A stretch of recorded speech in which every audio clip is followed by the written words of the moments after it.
If you're tired now, how tired will you be in 10 years' time? Because time doesn't stop. 10 years from now arrives whether you move or not. The difference is what you'll be carrying when you get there, results or regrets.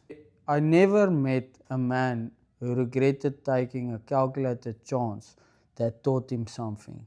I've met plenty who say, I should have, I almost did, I thought about it, I wanted to try that for years.